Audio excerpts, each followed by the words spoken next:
Hola a todos. En esta oportunidad nos vamos a referir al tema 15 del temario de teoría del delito, específicamente el último tema del programa, según está previsto en el plan de clases.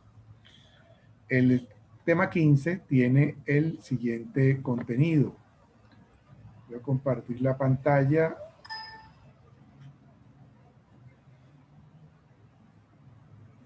Un momentico. Voy a compartir la pantalla. Aquí estamos. Concurso de delitos, concurso real o material, concurso ideal o formal, el delito continuado, concurso aparente de normas penales. Este tema, como le acabo de decir, es el último del temario de teoría del delito. Tiene que ver con lo siguiente. Ya examinamos el caso de las varias personas que concurren en la comisión del delito. Específicamente el tema de la concurrencia de personas en el delito, las modalidades de autoría y las modalidades de participación.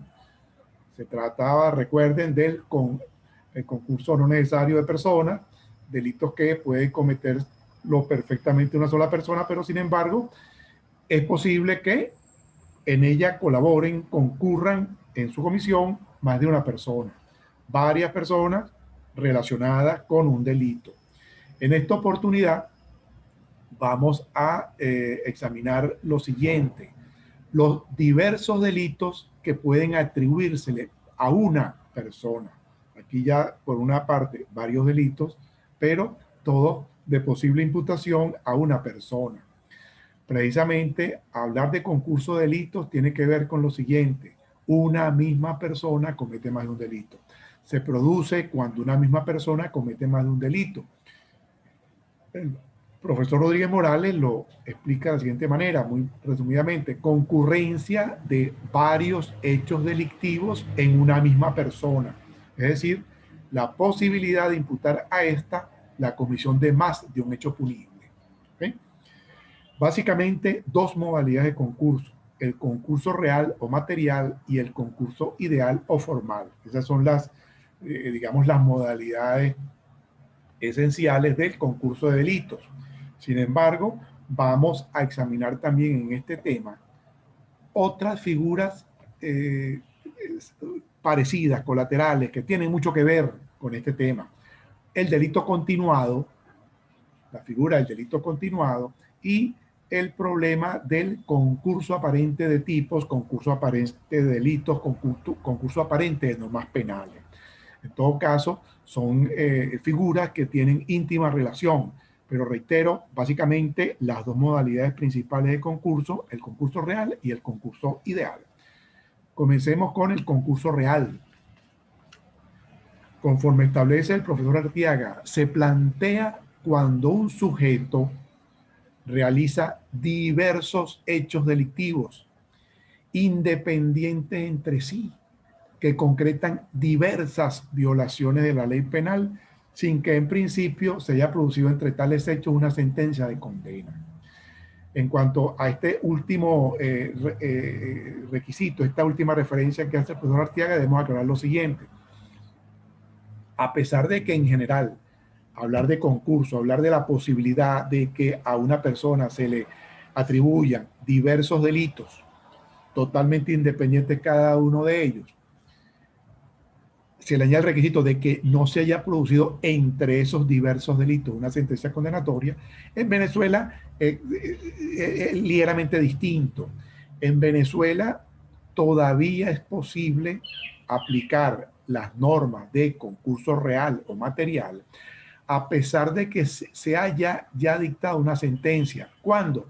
Cuando se comete un nuevo delito, se comete otro delito mientras el sujeto está cumpliendo la pena, una pena impuesta, pues se habla también de concurso real. En esos casos, por cierto, el artículo 97 que lo establece, el juez de ejecución tiene que, vamos a decir, luego de juzgado y condenado por el delito cometido mientras duraba la condena, mientras cumplía la condena, actualiza la pena, ¿ok? Actualiza la pena. Por cierto, que ya vimos ese tema, en estos casos, además, por ese nuevo delito, recuerden, como ya hay una sentencia previa, una sentencia condenatoria previa, también se aplicaría las disposiciones referidas a la reincidencia. Ok. Pero en principio, concurso real. Un sujeto comete diversos hechos independientes entre sí. Cada uno de ellos concreta diversas violaciones de la ley penal. ¿Cuál es la razón cuál es la importancia de esta figura, de poner de manifiesto esta figura del concurso real? Precisamente, si la persona es juzgada y condenada por diversos hechos, por más de un delito, no se le va a imponer una pena por cada uno, sino la pena se unifica, se le impone una sola pena, ¿verdad? Luego de que sea condenado por esos diversos hechos que se le atribuyeron, ¿ok? El caso, por ejemplo, una persona comete y es juzgada y condenada por el delito de homicidio, por un robo, por un hurto, por una violación, por un tráfico de drogas. Supongan ustedes que es condenado por todos esos delitos. Bueno, no es que se le va a imponer una pena, bueno, mire, usted por el homicidio tiene tantos años, va a pagar tanto. Y además, por el tráfico va a pagar tanto tiempo. Y por el robo va a pagar tanto. No, sino que, por supuesto, partiendo de o tomando en cuenta la pena correspondiente a cada uno de los delitos por el cual se condenó, al final se unifica la pena. Se le va a decir, mire, usted condenado por los delitos de homicidio, de hurto, de robo, de tráfico de drogas, va a cumplir una pena de tantos años. ¿Me explico? Una pena unificada. Precisamente se unifica aplicando las normas de concurso real o material que están previstas en el Código Penal.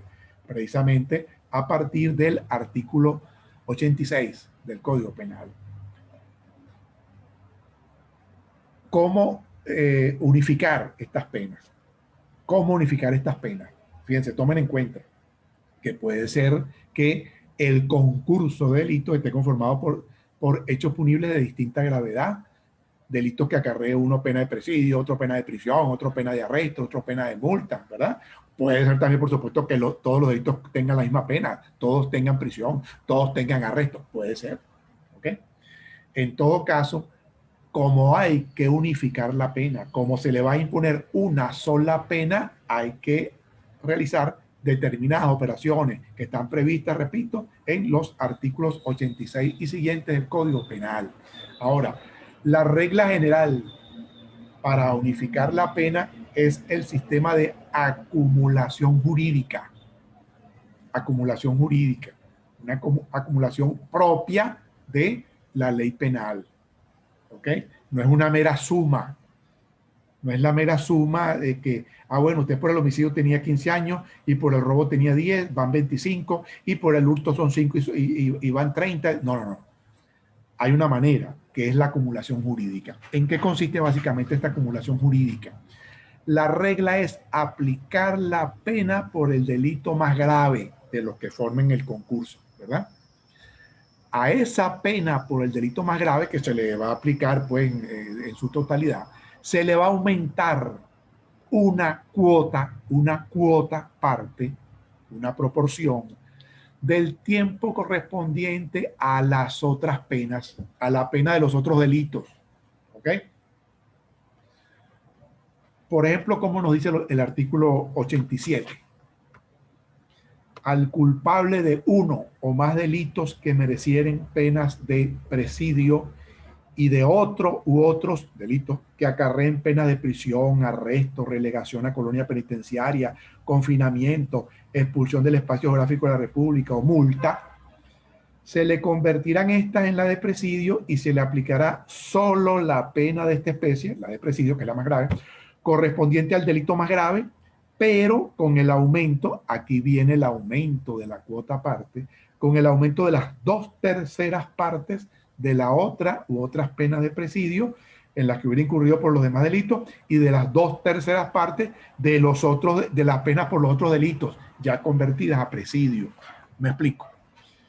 Esta referencia, tomé por ejemplo el artículo 87, comienza las normas de concurso a partir del 86, para ratificar. Se va la regla de la acumulación jurídica. Se aplica la pena por el hecho más grave. Y a esa pena por el hecho más grave se le va a aumentar un porcentaje, una proporción, una cuota aparte de la pena correspondiente a los otros delitos. ¿Ok? Hasta ahí espero que vaya claro. Ahora, ¿qué pasa? ¿Qué es lo que evidentemente hace un poco engorroso el sistema que tenemos en Venezuela de concurso real? A veces es complicado. Lo que pasa es lo siguiente, vean que, y ustedes recuerden del estudio de fundamentos del derecho penal y de la pena, el elenco tan grande de penas que hay en Venezuela. Puede ser que el concurso esté formado por delitos que acarreen diversas penas, como les he dicho. Uno tiene presidio, otro tiene prisión, el otro tiene arresto, el otro tiene multa, el otro es simplemente confinamiento, el otro es expulsión del espacio geográfico de Venezuela, X, las diversas penas que tenemos. ¿Cómo vamos a unificar una pena? Al final nos va a dar una sola pena. Vamos a partir de la pena por el hecho más grave, que la vamos a aplicar, digamos, en su totalidad, y le vamos a aumentar una proporción de la pena por los otros, antes de hacer el aumento de las cuotas partes, tenemos que convertir esas otras penas, en caso que las haya en el concurso, esas otras penas, convertirlas a la pena más grave. Mire, obedeciendo básicamente aquella regla lógica de que no podemos sumar manzanas y peras, sino puras manzanas. Bueno, por ejemplo, si hay un delito de presidio y otros de prisión, arresto, no podemos sumar presidio con prisión. Tenemos que, lo de prisión, tenemos que convertirlo a presidio. El arresto tenemos que convertirlo a presidio. Si lo que tenemos en el concurso son penas de prisión, no hay presidio, sino prisión, arresto, multa, vamos a tomar la más grave de prisión, perfecto. Y una proporción de las otras, pero como las otras, como le he dicho, son arrestos, puede ser multa, bueno, primero tenemos que convertir, antes de sumar, primero tenemos que convertir las peras en manzanas, tenemos que convertir arresto a prisión, tenemos que convertir la multa a prisión. Después que tengamos todo convertido, es que aplicamos el aumento de la cuota parte.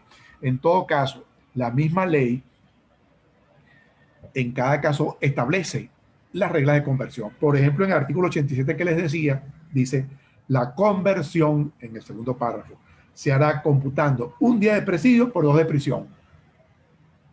Tengo 2 días de prisión, a eso equivale a un día de presidio. 3 de arresto, un día de presidio equivale a 3 de arresto.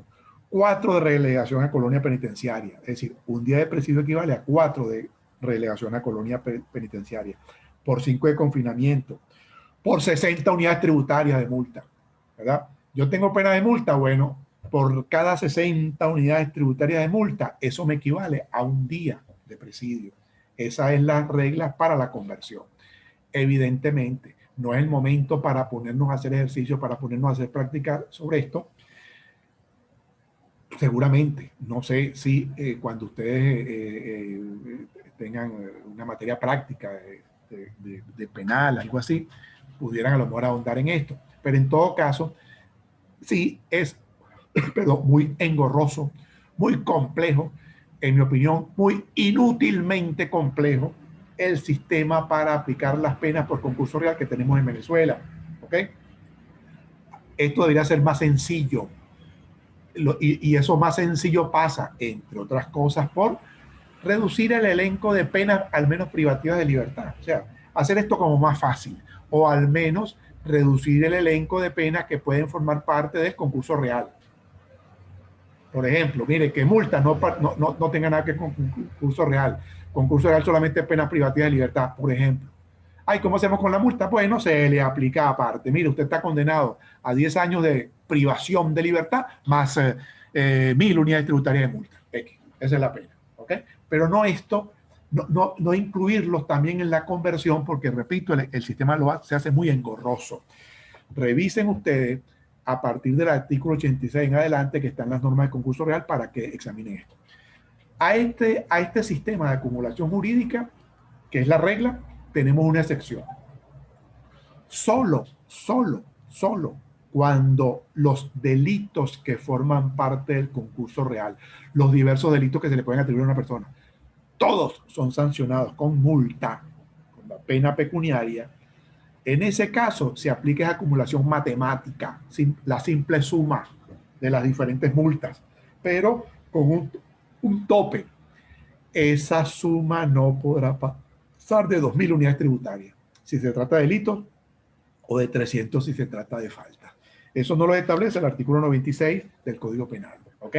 Entonces, único caso excepcional que se hace la acumulación matemática, la mera suma matemática que todos conocemos, es cuando el concurso de delitos está confirmado únicamente por delitos que tienen sanción de multa. En esos casos se va a hacer la suma, simplemente, solo que con un tope. Nunca la pena unificada, la pena que resulte al final, nunca podrá exceder de 2.000 unidades tributarias si son delitos o de 300 si son faltas.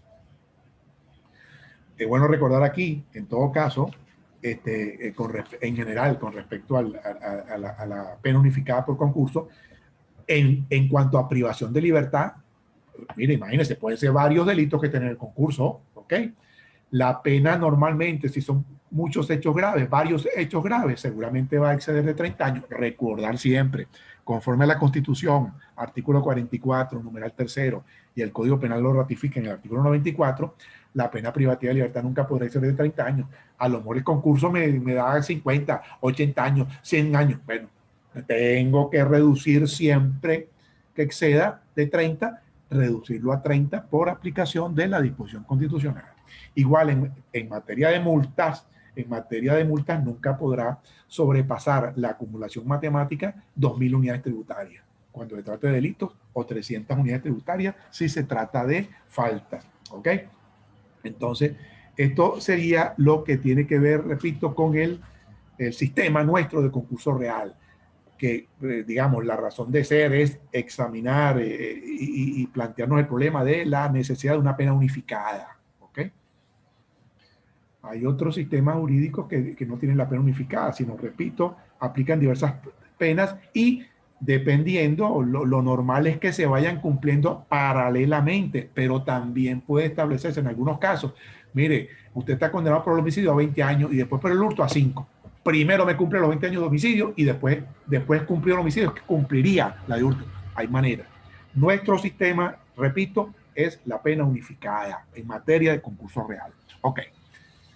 La otra modalidad de concurso es el concurso ideal, previsto en el artículo 99 del Código Penal, que dice: el que con un mismo hecho viole varias disposiciones legales será castigado con arreglo a la disposición que establece la pena más grave. Aquí no se trata de varios hechos independientes entre sí, sino un solo hecho. Lo que pasa es que con ese único hecho se violan varias disposiciones legales. El hecho puede ser abarcado o es abarcado, no es que puede ser, resulta abarcado realmente por varias disposiciones que no se excluyen entre sí. Oye, ¿cómo hacer? ¿Cuál sería la pena aplicable? No los dice el artículo 98. En esos casos, como se trata de un solo hecho, se va a sancionar de acuerdo a la disposición que contenga la pena más grave. Se aplica un sistema denominado sistema de la absorción. ¿Ok? Por ejemplo, podemos decir el hurto previsto en el artículo 453, numeral 3, el hurto, una modalidad de hurto calificado. El hurto se califica si no viviendo bajo el mismo techo que el hurtado, el culpable ha cometido el delito de noche o en alguna casa u otro lugar destinado a la habitación. El hurto cometido en lugar destinado a la habitación. Es un hurto calificado. Oye, pero también con ese mismo hecho que consiste en introducirse en una vivienda para cometer un hurto, con ese mismo hecho, no solamente violo, encuadra el hecho en la disposición que sanciona el hurto, sino también en la que encuadra el delito de violación de domicilio, artículo 183, si mal no recuerdo, correcto, 183, la violación de domicilio. ¿Qué pasa? El mismo hecho, vean cómo me viola dos disposiciones legales. Ah, bueno, al final de cuentas voy a sancionarlo por el hecho más grave, por el delito que establezca la pena más grave. En este caso que estamos conversando, se trataría de la pena por hurto calificado. Un ejemplo muy curioso, que quizá en Venezuela ya no tiene, digamos, vigencia en el sentido de que uno de esos delitos fue anulado por inconstitucional, pero es muy simbólico, es el más usado en la doctrina.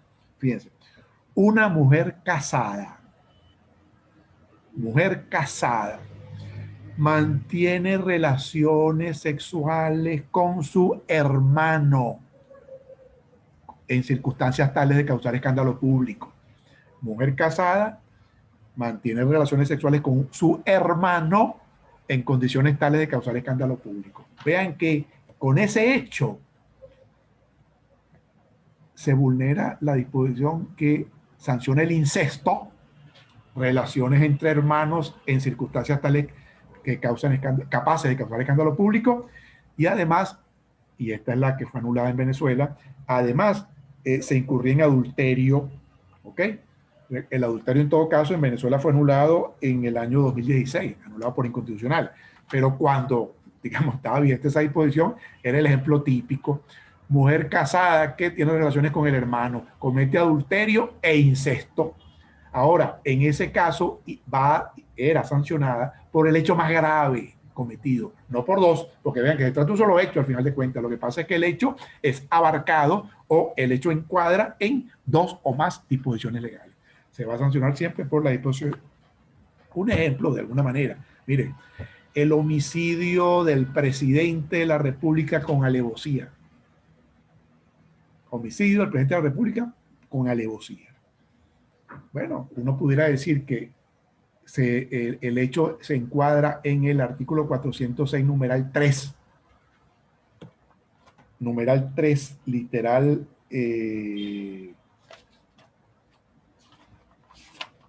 literal B, pero también en el 405, numeral 1. En uno está el homicidio del presidente y en el otro está el homicidio por alevosía. Evidentemente, ahí pudiera entenderse que el concurso ideal se sanciona por el hecho más grave. El mismo hecho, muerte del presidente con alevosía, encuadra en más de una disposición legal. En este caso, en dos disposiciones legales. Se va a aplicar la pena por el hecho más grave, ¿ok? Conforme lo determina el artículo 98. Básicamente, ¿cómo determinar que estemos en presencia ante el concurso ideal para descartar que se trate de concurso real, ¿no? El ideal, dos principales criterios. Uno que habla de la unidad de acto. Se trata de un solo acto que viola varias disposiciones legales. Aquí el problema es con el término acto. Hay casos en que un hecho está conformado por varios actos. ¿Ok? Y también un hecho puede ser un solo acto. No hay ningún problema. Pero entonces, aquí lo que puede cuestionarse es el término acto. ¿Ok? Por ejemplo, un disparo que, bueno, atraviesa una persona y la mata y sale del cuerpo de esa persona y cae en otra y mata a la otra persona. Vean que con un solo acto de disparar viole varias disposiciones legales. O, en este caso, dos veces la misma, ¿verdad? Dos homicidios. Ahí no pudiéramos hablar de concurso ideal, sería ilógico, ¿verdad? Porque a pesar de que fue un solo acto, fueron varios hechos, en este caso, dos hechos punibles, ¿ok? Dos resultados distintos, incluso dos resultados materiales distintos, dos homicidios, ¿ok? Y también a veces se confunde esto porque hay casos de un solo hecho que está conformado por varios actos. ¿Okay? El hurto, un hurto, sí, que yo me meto en la casa, en la cocina y me apodero de una cosa, inmediatamente pasé para el otro cuarto y me apodero de otra cosa. Vean que son varios actos. Ah, pero eso es un solo hecho. Desde el punto de vista jurídico es un solo hecho punible, ¿ok? Entonces, este criterio de unidad de acto no procede. Pues. Hay que hablar de unidad de hecho. Arteaga lo explica de la siguiente manera. Unidad de lo realizado por el sujeto objetivamente, en razón de la unidad del elemento moral o interno o de la unidad de resolución. Básicamente, unidad de resolución. Para explicar la unidad de resolución, lo más claro es el criterio de la inseparabilidad de las lesiones jurídicas. Las lesiones jurídicas son inseparables cuando necesariamente deben producirse todas o no producirse ninguna. O cuando no puede producirse una sin que necesariamente se produzca la otra. En el ejemplo aquel del hurto en casa de habitación, no hay manera. Necesariamente, por una parte, estaría el hurto calificado, hurto en casa de habitación, y por otro lado la violación de domicilio. Es decir, no puede haber el caso de que la persona se introduce en una vivienda para hurtar. No es posible que se separe la violación de domicilio, ¿verdad? En el hecho que consiste en lo siguiente: mujer casada que tiene relaciones con su hermano, necesariamente se producen las dos afectaciones a bienes jurídicos. Por una parte, la que es protegida a través del delito de adulterio, y por otro lado, la del incesto. ¿Ok? Necesariamente. Este es, si se quiere, el criterio principal, el caso de la inseparabilidad de las relaciones jurídicas, para hablar de concurso ideal. Hay casos en que es difícil. Hay casos en que es difícil diferenciar, en el caso concreto, si es ideal o es real. ¿Ok? Generalmente, y la gran cantidad de casos, concurso real. Cuando el sujeto comete más de un delito, pero claro, independientes entre sí, separables jurídicamente las lesiones, eso es lo que significa. ¿Ok? Y que violan disposiciones legales. La misma en varias oportunidades o distintas disposiciones legales. Ok. La otra figura importante, ya no exactamente concurso, pero íntimamente ligada, es la figura del delito continuado, que está prevista en el artículo 99 del Código Penal. Se considera como un solo hecho punible las varias, aquí está lo esencial, se considera como un solo hecho punible las varias violaciones de la misma disposición legal, aunque hayan sido cometidas en diferentes fechas, siempre que se hayan realizado con actos ejecutivos de la misma resolución, pero se aumentará la pena de una sexta parte a la mitad. Aquí se trata de fíjense, varios hechos, varias violaciones, varios hechos constitutivos cada una de un delito. Oye, pudiéramos hablar de pluralidad de delitos, pero que a los efectos de la pena se va a considerar como un solo delito, siempre que se den determinadas circunstancias. Básicamente, ¿cuál? Que sean esos varios delitos producto de la misma resolución criminal, estén unidos, estén vinculados por la misma resolución criminal. Esto, una breve historia. Esto del delito continuado surge en el derecho penal en la época de la Edad Media como una especie, una ficción, porque es mentira, o sea, si son varios hechos, son varios delitos. Lo que pasa es que el legislador estableció, bueno, pero cuando se dé un requisito, ¿cuál? La unidad de resolución, yo lo voy a entender como un solo delito a los efectos de la pena, ¿ok? Pero en todo caso es algo creado por el legislador, porque naturalmente son varios delitos, ¿ok? Lo que sucede es que en la Edad Media, hechos relativamente leves, si se reiteraban en determinado número de oportunidades, la pena se volvía más grave, tanto que el ejemplo clásico, el hurto era un delito leve, pero el tercer hurto se sancionaba ya con pena de muerte. Imagínense ustedes, para atenuar un poco esa gravedad de esto, se crea lo del delito continuado, atenuar un poco, repito, los rigores de la pena por los varios delitos cometidos. ¿Okay? Cuando se podía entender que se trataba, vamos a decir, del mismo problema, de la misma resolución criminal. ¿Okay? Hoy en día más bien, fíjense, claro, aquello era porque la consecuencia era principalmente la pena de muerte. Hoy en día, generalmente en la mayoría de los países ya no existe esa pena de muerte. Más bien se trata, hoy en día pareciera en modernas legislaciones, de eliminar esta figura del delito continuado como se entiende, porque precisamente se está más bien favoreciendo a través de una ficción legal, favoreciendo al sujeto, ¿no? Pero bueno, en nuestra legislación existe, artículo 99 del Código Penal. ¿Cuáles son los requisitos para hablar de delito continuado? En primer lugar, pluralidad de violaciones o de hechos, o su repetición, es decir, puede ser la misma disposición legal violada varias veces. De tal forma que cada hecho constituye una violación de la ley, cada hecho un delito independiente.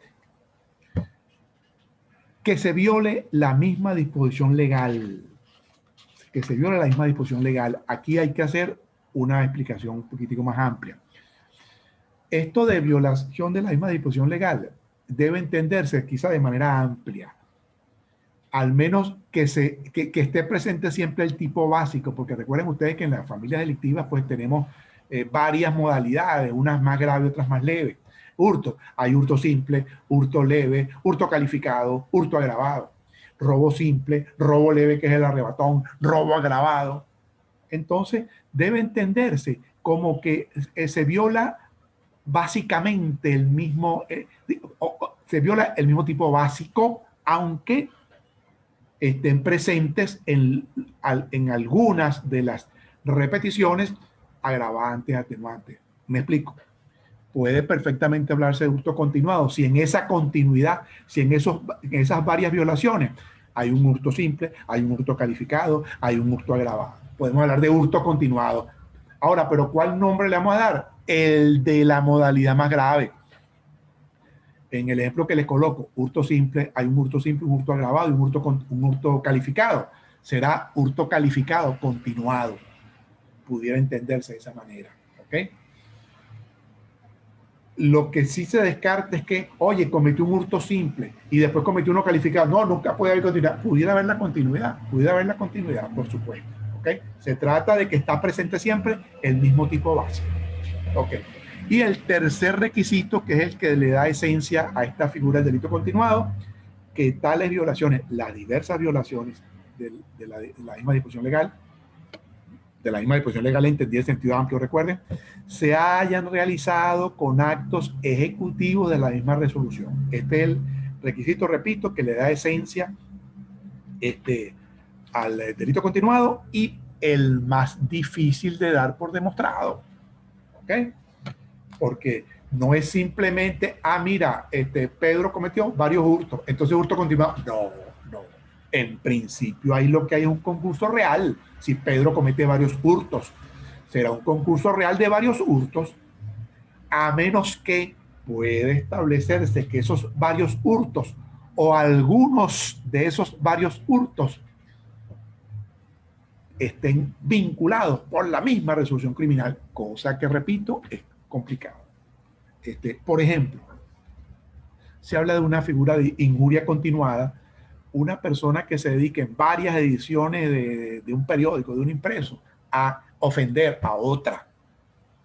Pudiera hablarse de, oye, ahí se ve que hay una sola motivación que da origen a todo esto, injuria continuada. Una relación, vamos a decir, con una abusiva con un adolescente que constituía delito, pues puede hablar de que los diferentes actos en los que se materializa ese abuso sexual continuado, pudiera hablarse. Un ejemplo que incluso yo en la práctica lo conocí hace muchísimos años, de robo continuado. Yo recuerdo, yo lo califiqué en una oportunidad elaborando pues proyectos de sentencia como hace muchísimos años en el sistema anterior, que había una figura de relator en tribunales penales, yo era relator, elaboraba proyectos de sentencia, y ahí, en esa sentencia yo califiqué como robo continuado. Fíjense, era muy común, bueno, no sé ahora, bueno, ahora lo que pasa es que ahora la gente no se le ocurre hacer una cosa de esa.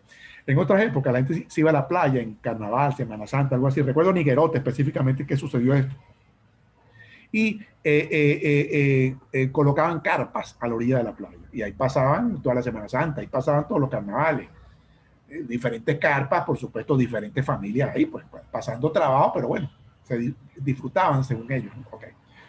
Un caso concreto en que una banda de ladrones, una noche, madrugada X, llegaron ahí y a punta de pistola, estos señores eran como 4, 5, 6, no recuerdo, los ladrones, a punta de pistola se iban metiendo en cada una, creo que por lo menos en 4 o 5 carpas. Llegaron en la madrugada, pues sorprendiendo a la gente que estaba durmiendo. En las 4 o 5 carpas, pues cometieron el delito de robo. ¿Ok? Robo a mano armada. En principio se veía la cosa como, oye, un concurso real, varios robos. ¿Cuántos fueron? 4 robos, 4 carpas. Bueno, 4 robos en concurso real.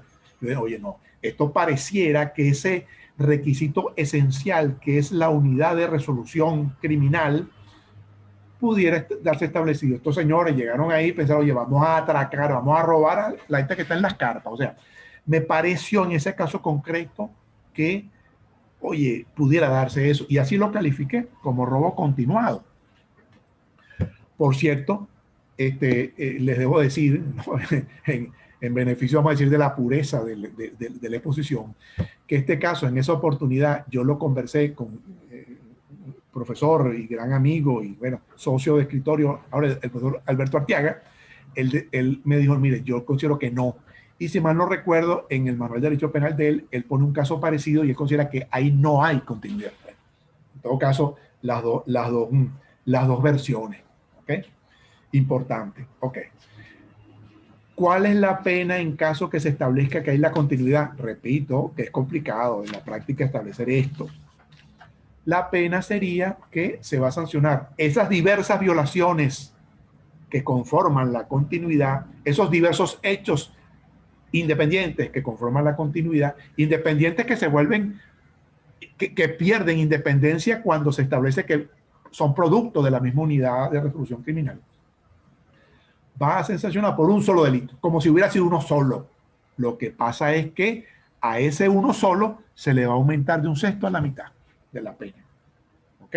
Ese es, digamos, el tratamiento que en nuestra legislación tiene el delito continuado. Entonces, resumiendo hasta ahora, mire, concurso real, las diversas penas, como que hay unificarlas, se va a aplicar la pena por el hecho más grave más una cuota aparte de los otros convertidos, de las otras penas convertidas a la pena más grave.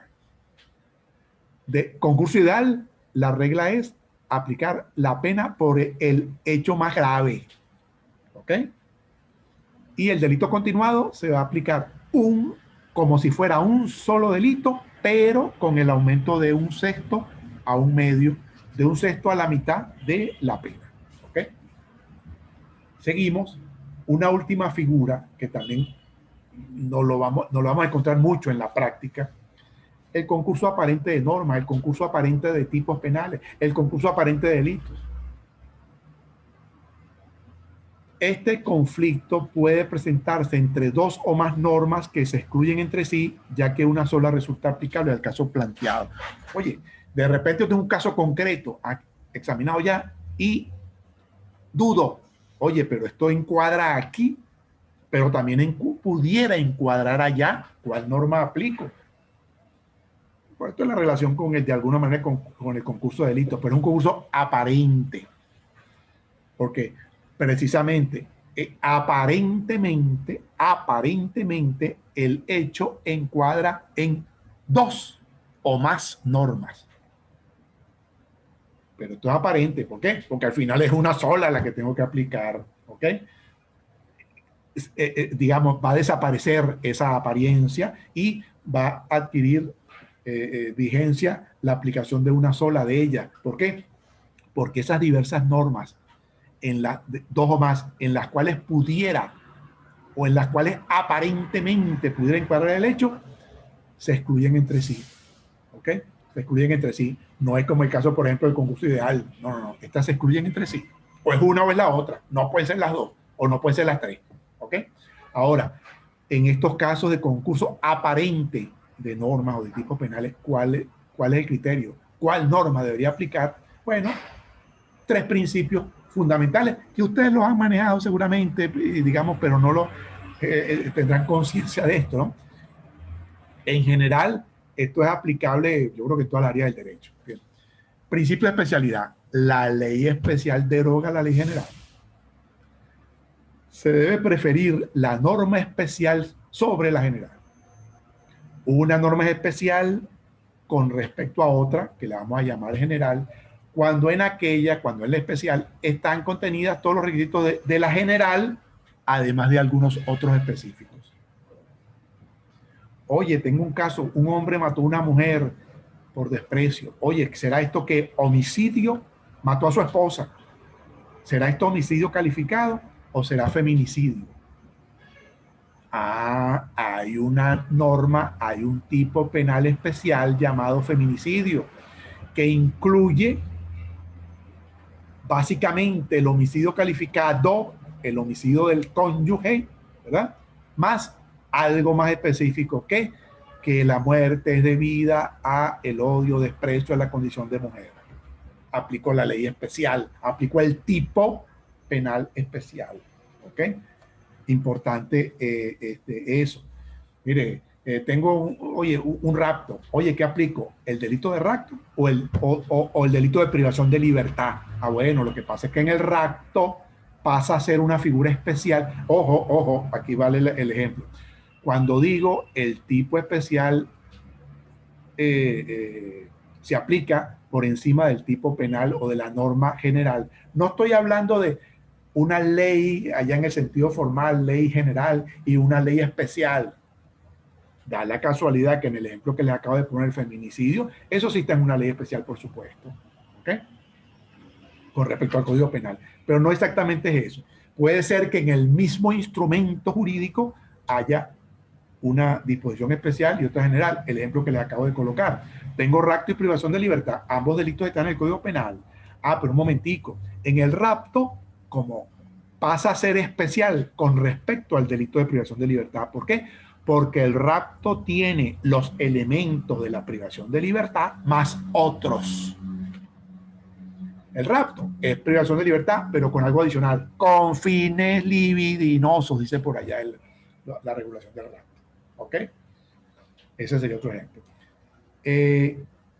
Otro criterio, el principio de subsidiariedad. La ley principal deroga la ley subsidiaria, pudiera decirse, la ley primaria deroga la ley subsidiaria.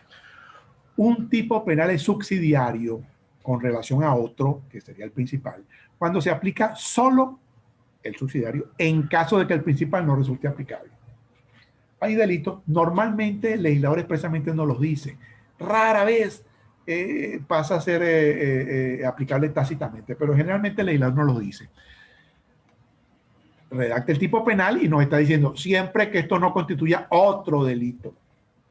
Por ejemplo, ustedes toman en cuenta el artículo 69 de la ley orgánica, perdón, no es orgánica, la ley contra la corrupción.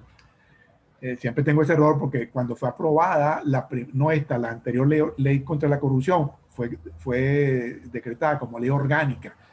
Y resulta que cuando revisó el Tribunal Supremo en aquella oportunidad para ver si era realmente iba a ser orgánica, le quitó el carácter de orgánica, quedó como ley contra la corrupción. Bueno, el artículo 69, que sanciona el acto arbitrario, el abuso genérico de funciones, dice, el funcionario público que abusando de sus funciones ordene o ejecute en daño de alguna persona un acto arbitrario que no esté especialmente previsto como delito o falta por una disposición de la ley.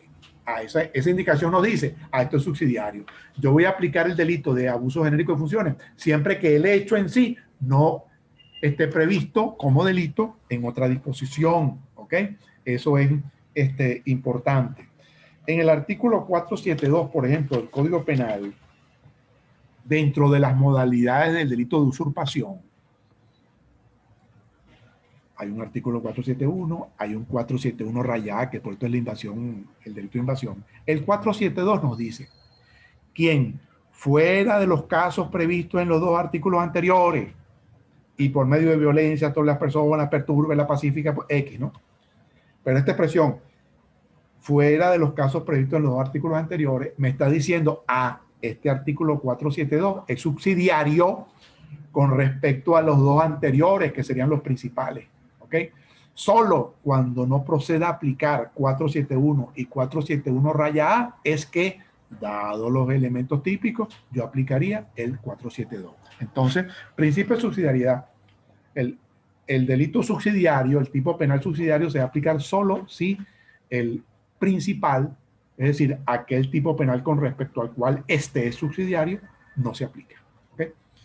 Y por último, el principio de consunción, de absorción, algo así. La ley absorbente, la ley continente, deroga la ley absorbida, algo así, ¿no? Sería la traducción. Una determinada norma desplaza a otra por regular un hecho que constituye una progresión del hecho contemplado por otra norma. Bueno, todas las figuras de consumación absorben, por supuesto, la tentativa. Lógico. yo quiero matar a una persona y le meto varias puñaladas y por supuesto una sola es mortal, una sola le tiene el corazón y lo partió. Se supone que ese tipo penal de homicidio absorbe el delito de lesiones producido también. Oye, sí, lo maté, le di una puñalada de corazón, sí, pero también le cortaste el brazo y le metiste una puñalada en la pierna. Bueno, pero en ese mismo, dentro de ese mismo evento, se supone que el tipo penal de homicidio absorbe a las modalidades de lesiones. Hay uno muy común que es, fíjense, por una parte hay el delito de falsificar un documento público. Es un delito. Por otro lado, hay el delito de uso de documento público falso. Dos delitos distintos. Ahora, si el mismo que lo falsifica lo usa, se entiende que hay absorción, se va a sancionar solo por un hecho, o sea, por un solo hecho, pues, ¿ok? El uso, sí, la falsificación en este caso, que es el hecho más grave, absorbería el delito de uso de documento público falso. Por supuesto, la lógica nos indica que el tipo penal que absorbe, que consume al otro, es el hecho más grave. Se supone que va a ser el hecho más grave, ¿ok? En el ejemplo del homicidio y lesiones que yo les puse, no podemos concluir, bueno, ¿y usted por qué no aplica como un rasguñito en el dedo? ¿Por qué no le aplica lesiones leves y esas lesiones leves absorben al homicidio? No, no tiene ningún sentido. Se supone que la ley, el tipo penal que absorbe al otro o a los otros es el hecho más grave, se supone. El tipo penal contenedor se supone que es el que tiene mayor valoración jurídica, ¿no? Ok.